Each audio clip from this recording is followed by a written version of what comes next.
Hello students, today we are going to start our new chapter, Separation of Substances.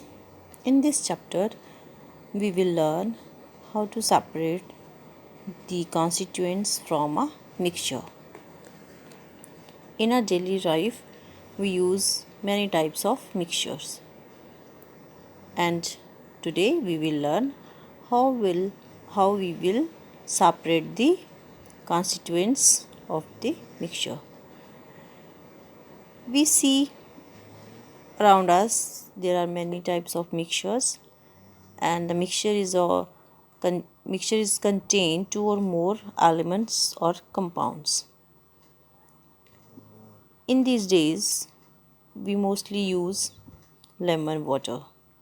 That is also a mixture of lemon juice, sugar, salt and water. Air is also mixture of several gases such as oxygen, carbon dioxide, nitrogen, water vapor, etc. Thus, the mixture contains molecules of two or more substances. And if a substance contains only one type of atom or molecules, it is known as a pure substance. A very few pure substances are found in nature. Sugar or salt crystals are pure substances. There are two types of mixtures, homogeneous and heterogeneous. If the constituents are uniformly spread over the mixture and each part of the mixture has the same properties, that mixture is known as a homogeneous mixture. For example, if we dissolve sugar in water, the molecules of sugar and water are evenly spread, forming a homogeneous mixture. Air is also an example of homogeneous mixture. In some mixtures, the constituents are not evenly spread throughout the mixture, and each part of the mixture does not have the same properties. Such mixtures are known as heterogeneous mixture. For example, if we mix the iron filings and sand, we will find that it will have more iron filings at some places and less at the other places. The iron and the sand molecules will not be evenly spread in the mixture. There are some properties of mixture, like the constituents of the mixture may be in any ratio. There is not a fixed ratio for the constituents. They retain their individual properties.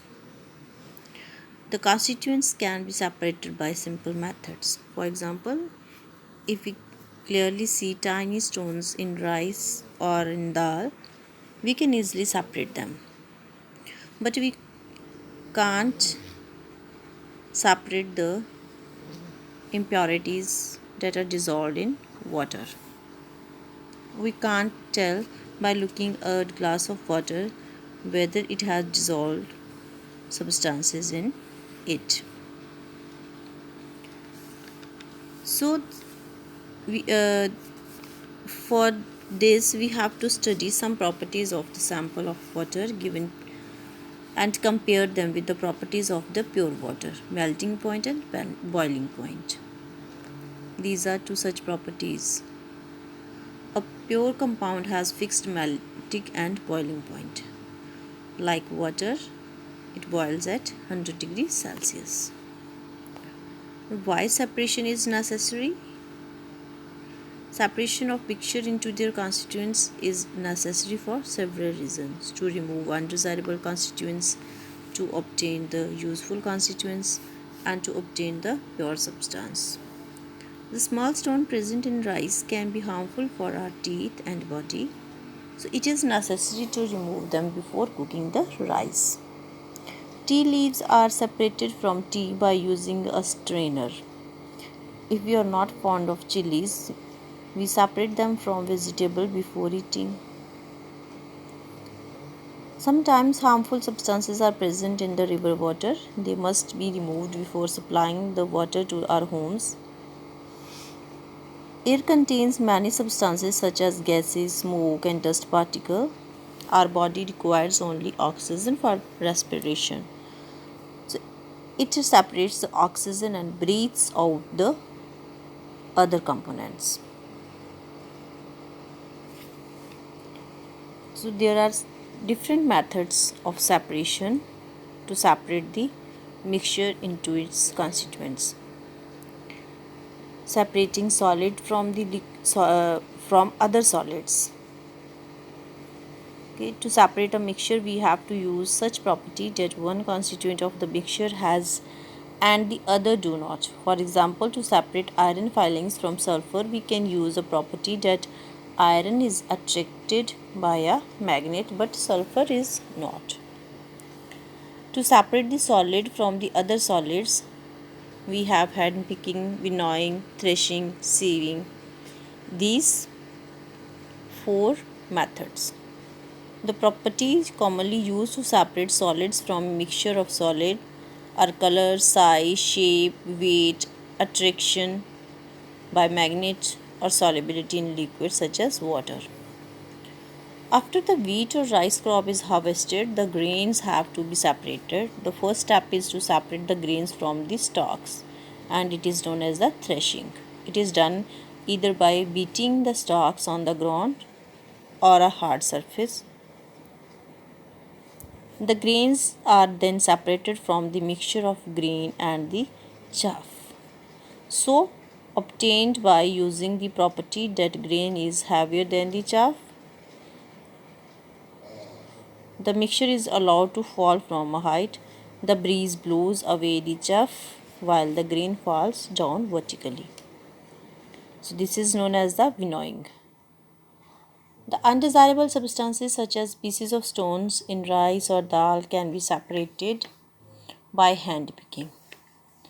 This is because the particles of the undesirable substances are different from the food grains in color, shape, and size. This method is convenient when the undesirable components are present in small quantities. Sieving, when the constituents of a mixture have particles of different sizes, a sieve can be used to separate them. The size of the pores in the sieve depends on the size of the particle of the constituent to be separated. Separation of insoluble solids from the liquids. It can be done by sedimentation and decantation, filtration. These three processes are used here, and loading also. Insoluble substances which are heavier than water can be separated by sedimentation and decantation. Sedimentation is the process in which heavier particle of an insoluble solid in a liquid settle down. The particle that settle down form the sediment. Decantation is the process of pouring out the liquid without disturbing the sediment. If a solid dissolved in a liquid, decantation cannot be used to separate them. To separate tea leaves from tea, you pour the tea through the strainer, which is a wire or plastic mesh. The tea leaves are left behind in the strainer and the liquid flows out. This process is known as filtration.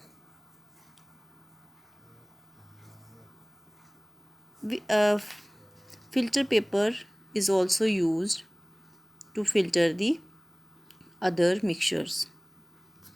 Okay, because we can't use the strainer to separate out mud from the water. The particles of the mud are too fine and will pass through the holes of the strainer. For this we need a fine filter, and a filter paper can be used for this purpose.